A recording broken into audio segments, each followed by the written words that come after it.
नमस्कार प्यारे साथियों, आप सभी का हार्दिक स्वागत है करंट अफेयर बूस्टर के हमारे सीजन 3 सेशन 6 में। कैसे हैं आप? आई होप आप स्वस्थ हैं, सुरक्षित हैं, खुश हैं, अपने परिवार को भी आपने सुरक्षित रखा है, मास्क पहन रहे हैं, लोगों से ज्यादा मेल जोल नहीं बढ़ा रहे हैं, सोशल डिस्टेंसिंग रखी है, लिफ्ट में ज्यादा भीड़ बना के नहीं जा रहे हैं, लिफ्ट के बटन नहीं दबा रहे हैं। अरे सर, क्या क्या नहीं करना है बेटा, जिंदा रहना है तो ये सब नहीं करना है, समझ में आ गया? और मास्क पहनना है। आइए दोस्तों, शुरू करते हैं आज का काम। करंट अफेयर बूस्टर जो हमारी फैंटास्टिक सीजन 3 में हम आ चुके हैं। Your love and support is so crucial for us. Like और शेयर जरूर कर लीजिएगा। सिविल सर्विसेज हो, कैट हो, जनरल लर्निंग हो, यूजफुल सीरीज।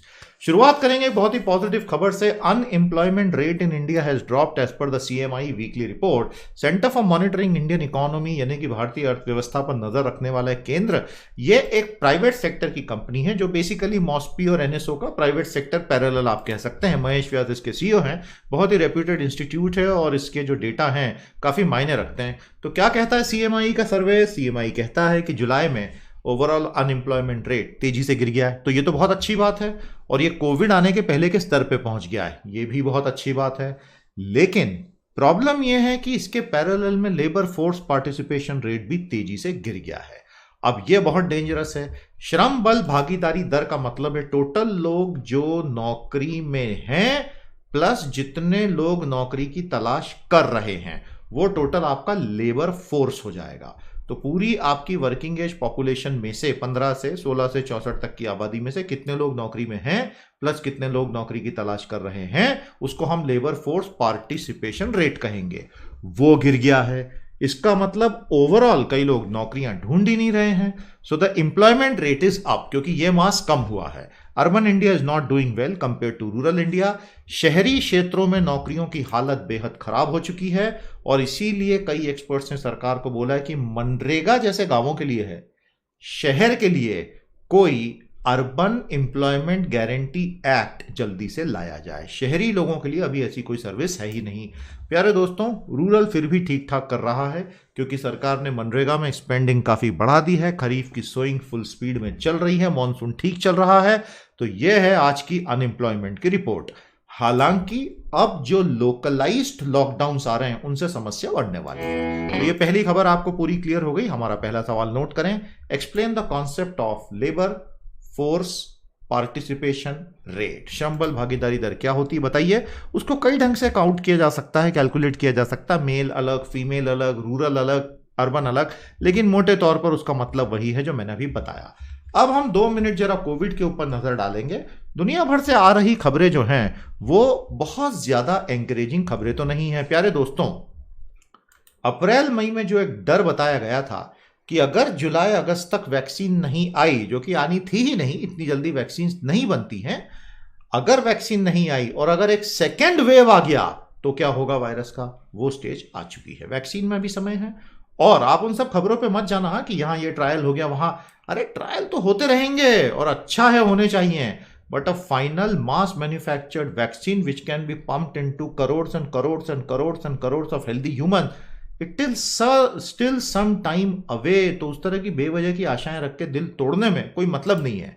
दोस्तों, अब खबर यह है कि यूरोपियन यूनियन ने अपनी बॉर्डर्स को अमेरिकन के लिए एक फोर्टनाइट के लिए और बंद रखने का निर्णय ले लिया है। 1,30,00,000 इन्फेक्शन के केसेस दुनिया भर में हो गए, मौतें 5.25 लाख हो चुकी हैं। सिंगापुर की अर्थव्यवस्था ऑफिशियली मंदी में जा चुकी है क्योंकि लॉकडाउन बहुत लंबा गया है। Virus resurgence in US is a deadly news. दोस्तों, डोनाल्ड ट्रंप साहब का चुनाव जीतना लगभग नामुमकिन होता जा रहा है क्योंकि सारे स्टेट्स रीओपन करो, ये ट्रंप ने बोला था। ओपन द स्टेट्स, कि भैया ये तो लिबर्टी की मांग है कि स्टेट्स को ओपन करो। जहां जहां ओपनिंग हुई है, the virus has come back with a vengeance. California, Florida, Texas, और वो सब वापस से शटडाउन की तरफ बढ़ रहे हैं। सोचिए सोचिए सोचिए। यूरोपियन यूनियन कहता है कि जो कंपनियां टैक्स हेवंस के साथ किसी भी तरह लिंक्ड हैं, उन्हें सरकार की पैंडेमिक रिलेटेड मदद तो बिल्कुल भी नहीं मिलनी चाहिए क्योंकि वो वैसे ही अरबों डॉलर बचा चुके हैं अपने टैक्स का। And UK is staring at a large second wave. तो प्यारे दोस्तों, ये है पूरी कहानी। नाउ, इंटरनेशनल टूरिज्म के बर्बाद होने की वजह से cruise ship operator carnival corporation, जो एक बहुत बड़ा नाम है, वो बैंक्रप्सी की कगार पे आ गया है। होटल्स हो जाए, हॉस्पिटैलिटी हो जाए, टूरिज्म हो जाए, एंटरटेनमेंट, ये सारे सेक्टर्स बहुत भयानक स्ट्रेस में आ चुके हैं और एकदम से तो उबरना है ही नहीं वैक्सीन आने के बाद भी। तो ये है दुनिया भर की परिस्थिति। हमारा अगला सवाल नोट करें, which are the top 5 sectors being hit by the corona virus the hardest. दोस्तों, इसी वायरस के डिस्कशन को एक स्टेप आगे लेके चलते हैं। सिंगापुर का रिसेशन में 41% का जीडीपी प्लंज हो गया है। भारत में अभी हम कह रहे हैं कि 3 या 4% का श्रिंकेज होगा साल भर में। मेरा एस्टीमेट मैं आपको बहुत पहले दे चुका हूं, संभव ही नहीं है कि 10% से कम का श्रिंकेज हो, क्योंकि जिस तरह से अब लोकलाइज लॉकडाउन शुरू हो गए तो पूरी कमर ही टूट जाएगी इकोनॉमी की। तो भाई, पूना अगर 10 दिन बंद रहता है, पुणे, तो वहां तो हजारों हजारों हजारों आपके ऑटोमोबाइल वेंडर्स हैं, बहुत सारी ऐसी सपोर्टिंग एंसिलरी फर्म्स हैं, सारा धंधा ही बंद हो जाएगा और वो तो पूरी चेन है ना व्यवस्था। तो ये इतना सरल नहीं है discussion. US is shutting down again as virus has swamped the states. राज्यों में वायरस पूरी ताकत से आ गया है। डोनाल्ड ट्रंप ने personally aggressively state reopening strategy को लीड किया था और उनके सपोर्टर, बिल्कुल एग्रेसिव रिपब्लिकन सपोर्टर, सड़कों पे आए थे बिना मास्क के। वायरस को वही ओपनिंग चाहिए थी जो वायरस को मिल गई है, which is actually not a very good thing for the whole world.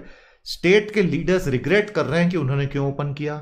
New lockdown arriving, jobless dole support of $600 per week is ending soon. Already America की सरकार, ट्रेजरी डिपार्टमेंट $100 अरब खर्च कर चुका है वहां के अभी अभी बेरोजगार हुए लोगों को पिछले 5 महीने में सपोर्ट देकर, और वो अगले हफ्ते समाप्त हो जाएगा। उसके बाद उसकी कोई लीगल लिमिट जो है वो समाप्त हो जाएगी।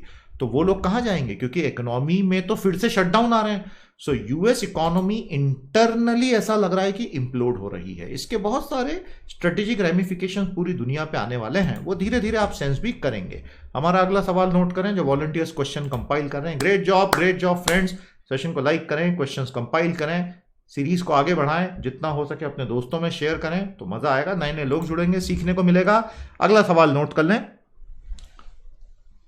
Analyse the evolving corona virus situation in America. सरल सवाल है, 5-6 बिंदु आपको मैंने दे दिए, हर एग्जाम में, इंटरव्यू में काम आएगा, ध्यान रखिएगा।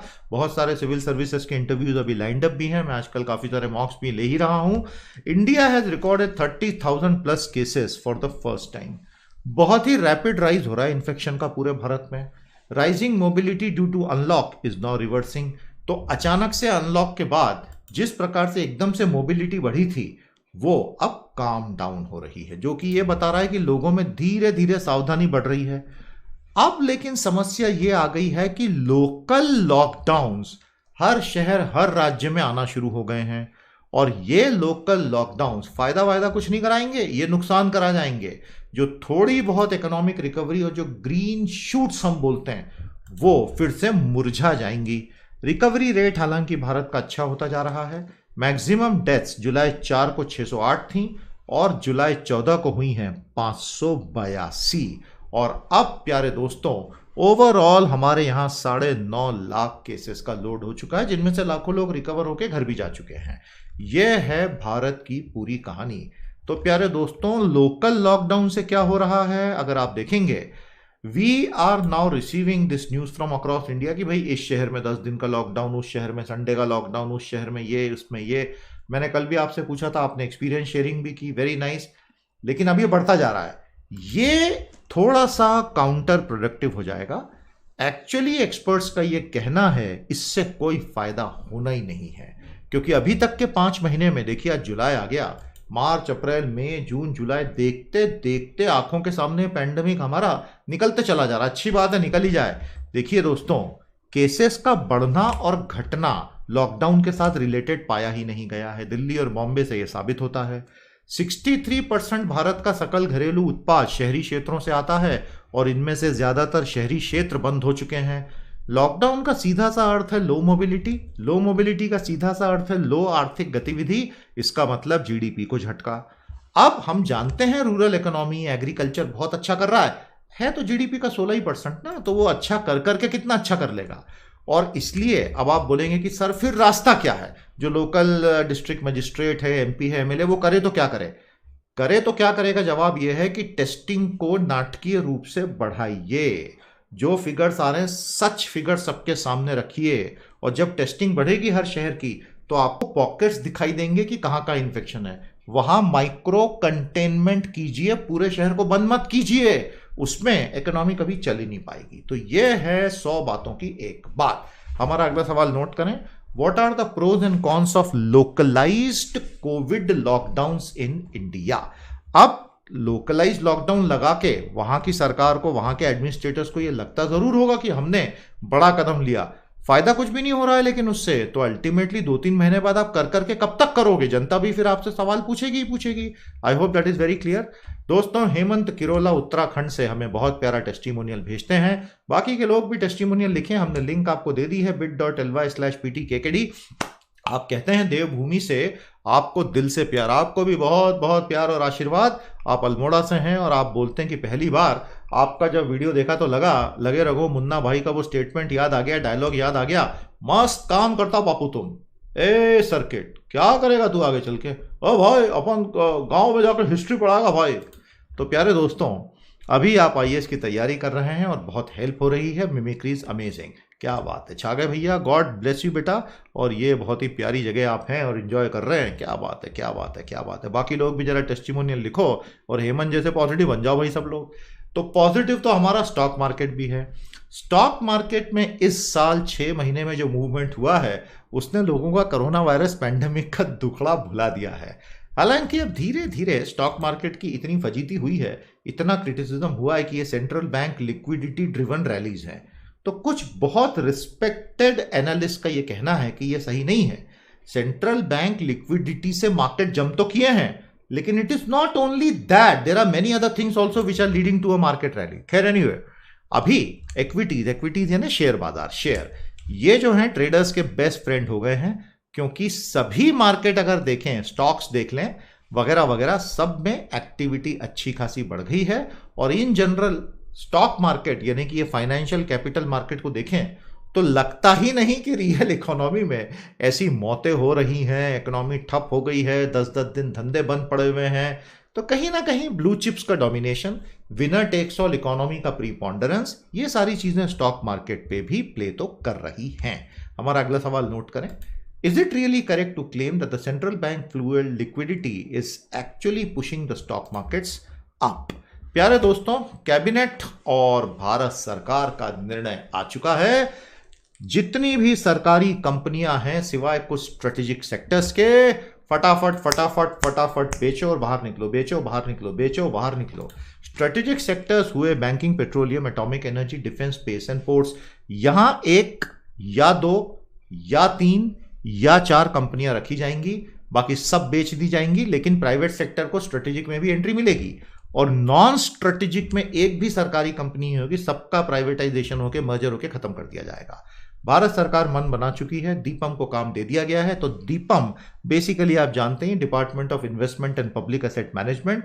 कहीं ना कहीं सरकार अब ये बहुत ही स्ट्रेटेजिक कॉल ले रही है, and the government business is not business पर को ये चरितार्थ करती दिखाई दे रही है। अब ये लॉन्ग रन में कितना यूजफुल होगा, सरकारी नौकरियां बहुत तेजी से कम हो जाएंगी, उसी के साथ साथ रिजर्वेशन के ऊपर भी चोट आएगी, इसके जुड़े हुए सोशल इश्यूज बहुत सारे हैं, वो लोगों को अभी समझ नहीं रहे हैं। वो जैसे जैसे सरकार आगे बढ़ेगी ये मुद्दे लोगों को समझ में भी आने लगेंगे।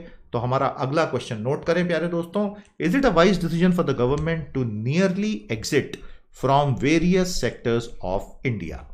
प्यारे दोस्तों, चीन के दिन थोड़े खराब हो गए हैं।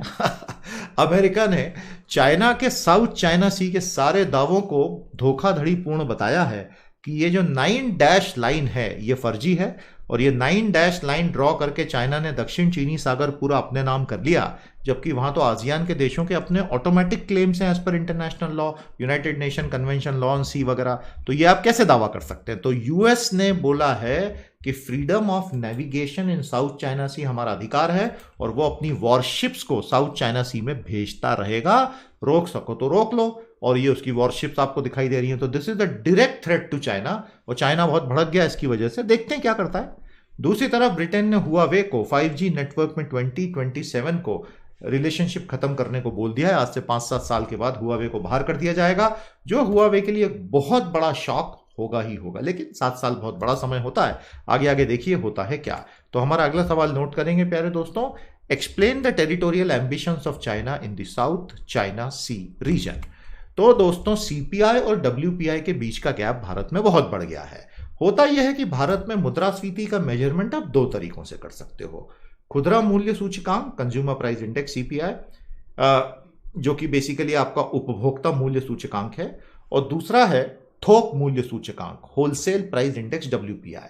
आपको पता ही है 2015-16 से उर्जित पटेल कमेटी की ही रिकमेंडेशन पे आरबीआई में एमपीसी बना, हर 2 महीने मॉनेटरी पॉलिसी सीपीआई बेस पे शिफ्ट हो गए। उसके पीछे का पॉलिटिकल गणित फ्लेक्सिबल इन्फ्लेशन टारगेटिंग एफआईटी का ये था कि भैया शहरी क्षेत्रों में इन्फ्लेशन को कंट्रोल में रखो, क्योंकि फिर प्याज जो है वो सरकारें गिरा देता है।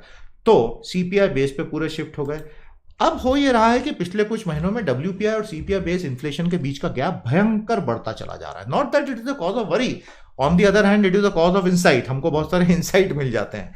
सीपीआई इन्फ्लेशन अभी जून में हो गया 6.09%। तो आप जानते ही हैं, कल भी बात की थी हमने, आरबीआई के कंफर्ट लेवल के ऊपर जा चुका है। और डब्ल्यूपीआई इन्फ्लेशन इस वक्त रहा है -1.81। बात समझ में आई? ये ईयर ऑन ईयर की बात हो रही है, जून 2020 कंपेयर टू जून 2019। डब्ल्यूपीआई में होता क्या है कि जो विनिर्माण के सामग्रियां हैं वो 65% है। डब्ल्यूपीआई बास्केट होता है ना गुड्स का, और weighted arithmetic average weight assign कर दो, उसी तरह सीपीआई भी बास्केट है। तो डब्ल्यूपीआई जो है उसमें 65% विनिर्माण वस्तुएं हैं, ये सारी ठंडी हो गई पैंडेमिक में। लेकिन सीपीआई में आधा 50% फूड आइटम्स हैं। और सीपीआई फूड, सीपीआई के तरह ही सीपीआई जैसे हेडलाइन है वैसे ही सीपीआई खाद्य भी होता है, वो हो गया भैया 7.87। इसका मतलब रिटेल की दुकानों में मार्जिन अच्छे लिए गए हैं पैंडेमिक के बावजूद। समझ में आया आपको? अब कच्चे तेल की बात करो, लो क्रूड प्राइसेस, उसने हेडलाइन डब्ल्यूपीआई को बुरी तरह गिरा दिया। लेकिन अल्टीमेटली भारत सरकार महान है, हमसे आपसे कंपलसरी राष्ट्र निर्माण पेट्रोल पंप पे करवाना ही करवाना है। तो इसीलिए मैं हमेशा कहता हूं पेट्रोल की टंकी पूरी भरवाओ, डीजल की भरवाओ। तो फिर मैंने अभी राष्ट्र निर्माण किया करते हुए निकला करो पेट्रोल पंप से, क्योंकि एक्चुअली किया तुमने महान आत्मा। तो प्यारे दोस्तों, वो जो हायर रिटेल फ्यूल प्राइस थे उसने सीपीआई को पुशअप कर दिया। तो ये कहानी है सीपीआई और डब्ल्यूपीआई की। आई होप आपको समझ में आ गया। मजे की बात अब यह है कि आरबीआई आगे क्या करेगा। आरबीआई को बहुत क्लियर है कि ग्रोथ को सपोर्ट करना है। The stance has to be growth promoting, क्योंकि कॉन्ट्रैक्शन रिसेशन तो आ ही गया ना अर्थव्यवस्था में। हालांकि कोई ऐसा बोल नहीं रहा है, बट इट्स अंडरस्टूड। तो आरबीआई क्या रेट गिराएगा? 100% रेट कम करेगा, भले इन्फ्लेशन बढ़ जाए। अभी ये चिंता है ही नहीं। आई होप आपको समझ में आ गया। तो हमारा अगला सवाल नोट करें। Explain the differences between CPI and WPI based inflation. प्यारे दोस्तों, आपको पता है भारत में 2015 में उदय स्कीम आई थी। ये जो हमारे सारे सेशन है ना सीए बूस्टर के, सब आप बहुत अच्छे से देखें। हर एग्जाम में, हर इंटरव्यू में आपको बहुत फायदा होगा। और आगे एक मैं बहुत काम की बात बताऊंगा, और सेशन के एंड में एक बहुत इंपॉर्टेंट अनाउंसमेंट भी है, तो पूरा देखिएगा। 2015 में उदय स्कीम आई थी। क्या फुल फॉर्म है बेटा उसका? उज्जवल डिस्कॉम एश्योरेंस योजना। भारत सरकार सारी अपनी पावर डिस्ट्रीब्यूशन कंपनी जो बैंकरप्ट हो गई थी उनको ठीक करने के लिए बहुत अच्छी स्कीम लाई थी। 4 साल वो ठीक भी चली, लेकिन 2019 में उसकी टांगे टूट गई, और फिर कोविड आ गया तो बची कुची टांगे भी टूट गई। अब 2020 में भारत सरकार ने आत्मनिर्भर में 90,000 करोड़ का पैकेज दिया है, क्योंकि स्टेट डिस्ट्रीब्यूशन कंपनी जो लास्ट माइल आपके मेरे घरों में इंडस्ट्रीज में बिजली जो भेजती है, डिस्कॉम डिस्ट्रीब्यूशन कंपनी, उसको जनरेटिंग कंपनी को पैसा देना है। जनरेटिंग कंपनी के दसों हजारों करोड़ों अटके पड़े हुए, तो वो बंद ही कर देंगी काम। तो इसलिए सरकार ने पावर फाइनेंस और रूरल इलेक्ट्रिफिकेशन कॉर्पोरेशन के थ्रू 90,000 करोड़ का लोन सैंक्शन किया है। अलग अलग राज्यों ने लगभग 90,000 करोड़ की मांग ऑलरेडी रख दी है। यूपी की हालत बहुत ही खराब है, उसने 20,940 करोड़ रुपए की मांग की है। तो यह है पावर सेक्टर की कहानी। समझ में आ रहा? काफी दुखियारी स्थिति है, और एक तरह से इसको आप उदय 2 कह सकते हैं, लेकिन ये सरकार का नाम नहीं है। सरकार ने उसको आत्मनिर्भर पैकेज नाम दिया है। अल्टीमेटली अभी सरकार ने कहा है कि तुमको हम लोन तो दे रहे हैं, लेकिन शर्त यह है कि तुम रिफॉर्म करोगे। रिफॉर्म किए बिना लोन नहीं मिलेगा, और रिफॉर्म में सही कंज्यूमर से प्राइसिंग लेना, ये एक डिमांड है। अब सही प्राइसिंग के चक्कर में हालत ऐसी हो रही है कि बिजली के बिल 2 गुना 3 गुना आ रहे हैं। खुद मैं भुक्तभोगी हूं, मैंने आपके साथ शेयर भी किया था। तो प्यारे दोस्तों, अगला सवाल नोट करेंगे। Why is the Indian power distribution sector in a perpetual mess? Good news आ गई है फिर से, जैसे कि 3 लाख करोड़ वाली आई थी। भारत के 6.25 करोड़ एमएसएमईज को, माइक्रो स्मॉल मीडियम एंटरप्राइजेस को भारत सरकार डायरेक्ट सैलरी सपोर्ट देने का मन बना चुकी है।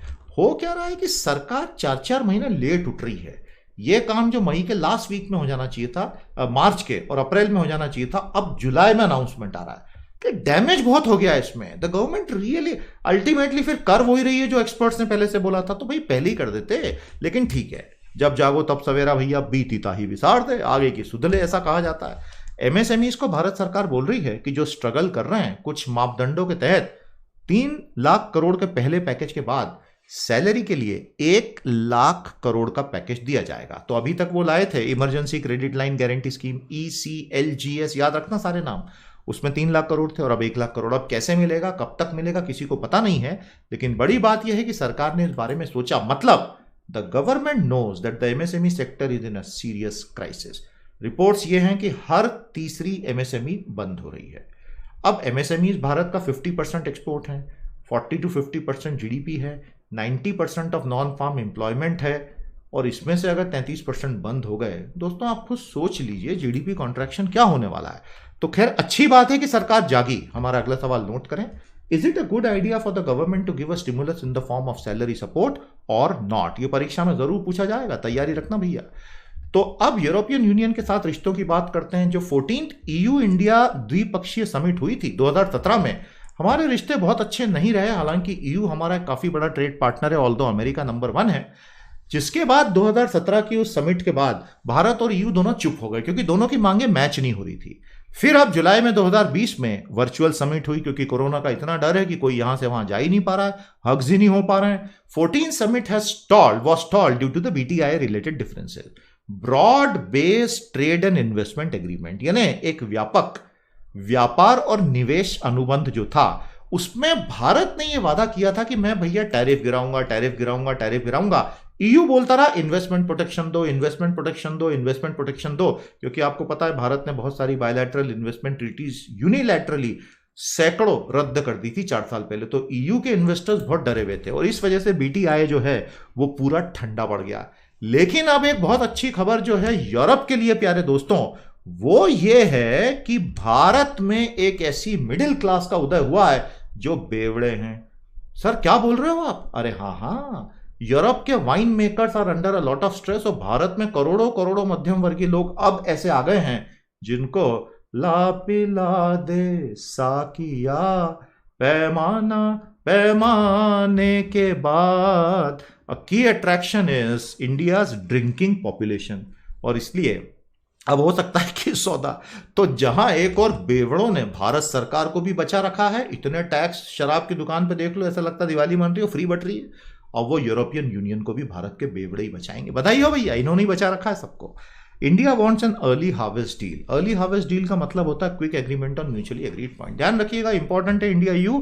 अब आज हम थोड़ा पीयूष गोयल जी की बात कर लें। पीयूष गोयल जी ने बहुत बड़ा एक दावा कर दिया ट्वीट में, मजबूरी में यार हमको लाना पड़ता है। फिर अब कोई अगर पूरी तरह गलत दावे करेगा तो यार कैसे चलेगा। बड़े प्यारे व्यक्ति है पीयूष जी और काफी मेहनत कर रहे हैं एक्सपोर्ट्स के लिए। किस्मत खराब है, हेडविंड्स बहुत हैं।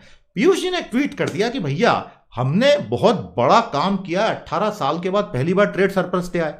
अरे पर पीयूष जी आप ऐसे दावे कैसे कर सकते हैं? ये ट्रेड सरप्लस अचीवमेंट थोड़ी है, ये ट्रेड सरप्लस तो आपकी लोकल एक्टिविटी कंप्रेस हो गई, डिमांड कंप्रेस हो गई, इंपोर्ट्स कंप्रेस हो गए, रिड्यूस हो गए, उस वजह से आया है। कच्चे तेल की कीमतें कम हुई, उस वजह से आया है। यहां से बाहर रेमिटेंसेस नहीं जा रहे हैं, उस वजह से आया है।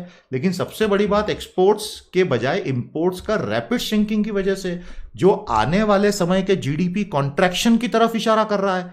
तो सर ये अचीवमेंट नहीं है, ये एक वार्निंग सिग्नल है फ्यूचर का। तो थोड़ा संभाल लीजिएगा मालिक, ऐसा नहीं हो कि ये सेलिब्रेट करते करते मालूम चला GDP 15% कॉन्ट्रैक्ट हो गया। तो आई होप दोस्तों आपको ये फंडा समझ में आ गया। मेरा अगला सवाल नोट करें, why is India first trade surplus in 18 year actually a cause of worry? साथियों आप सभी से आप सभी को इनविटेशन है, YouTube की हमारी मेंबरशिप ज्वाइन कीजिए। याद रखिएगा ये अपने किस्म की बेस्ट प्रीमियम सर्विस है। मैं अभी बताता हूं कैसे। हमारे यहाँ 2 लेवल अवेलेबल हैं, लेवल 1 और लेवल 2। लेवल 1 हर बच्चे ने ज्वाइन कर लेना चाहिए, एकदम रीजनेबली प्राइस्ड, और एक बार वहां आ जाए तो आप लेवल 2 में भी आएंगे ही आएंगे, इतनी अच्छी सर्विस है। देखिए अगर आपने CA बूस्टर प्रीमियम हमारे साथ ज्वाइन किया तो एक बात समझ लीजिए, आपको अगर 6 महीने तक आप हमारे साथ जुड़े रहते हैं, हर महीने रिन्यू करा रहे हैं, 30 दिन के बाद ऑटोमेटिक YouTube में रिन्यूअल होता है, आपको कराना रहता है।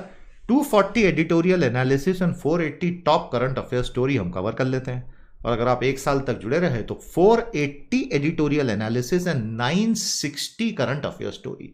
हर प्रकार की परीक्षा के लिए ये बहुत बहुत यूजफुल है। और इसके साथ लेवल 2 में जो मैं पावर ऑफ 10 देता हूं, उसमें 6 महीने में 240 और 1 साल में 480 वेरी वेरी टॉप लेवल और extremely top level editorial analysis. तो ये दोनों मिलकर किसी भी बड़ी परीक्षा की करंट अफेयर और करंट जीएस का संपूर्ण समाधान है। इससे बेहतर क्वालिटी आपको मिलेगी ही नहीं, ये हमारी गारंटी है। ये प्रीमियम रिसोर्सेस हैं, सीरियसली आगे बढ़िए, ज्वाइन कीजिए, हमें बहुत खुशी होगी। अपने साथियों को भी लाइए। God bless you. ज्वाइन का बटन आपको नीचे ही दिखेगा। कोई टेक्निकल इश्यू हो, ये स्लाइड पे पॉज करके देख लो, पूरा समाधान है। फिर भी दिक्कत हो, pthq@pteducation को मेल कर दो, अपना मोबाइल नंबर जरूर देना, टीम बात करेगी और आपको एनरोल कर लेगी। तो दोस्तों, अपनी सफलता की इबारत खुद गढ़िए और ये आपके लिए है सब कुछ। एकदम टॉप क्वालिटी कंटेंट होता है, इतना बढ़िया कंसिस्टेंट आपको कहीं नहीं मिलेगा। आज के आज आ जाइए। ऋषभ गुप्ता अंबरनाथ से जुड़े हैं, सारे सेशंस आपको बहुत अच्छे लग रहे हैं। थैंक यू ऋषभ, पढ़ते रहिए बेटा, बढ़ते रहिए। दोस्तों, फूड और फर्टिलाइजर सब्सिडी इस साल मैनेज करना चिंता की बात होगी, लेकिन सरकार के पास कोई ऑप्शन नहीं है except insuring that very good levels of food and fertiliser subsidy are given to counter hunger. नहीं तो भूख से पैदा होने वाली न्यूट्रिशनल समस्याएं दूसरी सर पर आ जाएंगी। ये हैं भारत की टॉप 2, इनफैक्ट 3 होती हैं, फूड, फर्टिलाइजर और फ्यूल, 3F, उसमें से 2 आपको बता दी, आंकड़े भी बता दिए हैं। तो फिस्कल डेफिसिट में 1-2% का स्लिपेज इससे होगा, लेकिन होने दीजिए क्योंकि देश के लिए जरूरी है। हमारा अगला सवाल नोट करें। Comment on the general trend in the food and fertiliser subsidy in India over the years. साथियों, आप सभी का स्वागत है पीटीज आईएएस एकेडमी के फुल फ्लेज प्रोग्राम्स में। Hard disk as well as online दोनों उपलब्ध हैं, मंथली ऑप्शंस भी उपलब्ध हैं, एक से बढ़कर एक ये कोर्सेस हैं। आज क्या जानकारी लीजिए, एनरोल कीजिए and start your journey of success. आज के एडिटोरियल्स में जो मैंने शुरू में बात की थी, मदन सबनविस जी का एक आर्टिकल है, बहुत बड़े आप एक इकोनॉमिस्ट हैं, वो लिखते हैं कि भारत के स्टॉक बाजार जो हैं, अरे भैया सिर्फ जुआ खाना नहीं है, यहाँ बहुत कुछ अच्छा काम भी हो रहा है। अब ये हमारा जो व्यू है उससे कॉन्ट्ररी है, इसलिए मैं विशेष तौर पे लाया हूं। उनका कहना है कि ये ग्राउंड रियलिटीज के साथ मूव कर रहे हैं, not just central bank pumped liquidity. Rise in the purchasing manager index is a proof that the rise in our stock market is in synchronization with the rise in PMIs, so it is not purely speculative. अब decision आपका है, edit पढ़ लीजिए, PDF की link दी है, download करके आपको समझ में आ जाएगा। बहुत ही बढ़िया एडिट है अंतरा घोषाल सिंह का, जिन्होंने चाइना से ग्रेजुएशन किया है। आपने इतना नया इंसाइट दिया है कि भारत में तो आज पूरी तरह से एंटी चाइना सेंटीमेंट है, लेकिन चाइना में भारत को लेके ओपिनियन डिवाइडेड है। एक ग्रुप बोलता है भारत को दबाओ, भारत को दबाओ, वॉर भी करना पड़े तो करो। दूसरा ग्रुप बोलता है कि भारत से आप वॉर तो जीत नहीं पाओगे, भारत उसको लंबा खींच देगा और विक्ट्री क्लेम करेगा ही, और चाइना पूरी तरह भारत को क्रश कभी कर नहीं पाएगा और उसके बिना विक्ट्री क्लेम नहीं कर पाएगा, तो नुकसान ही है। तो इससे अच्छा है कि ये सब लड़ाई झगड़ा छोड़ो और स्ट्रेटेजिकली भारत को बीट करने की कोशिश करो। तो ये एक ऐसा इंसाइट है जो सिर्फ जो चाइना में रहा है शायद वही दे पाएगा।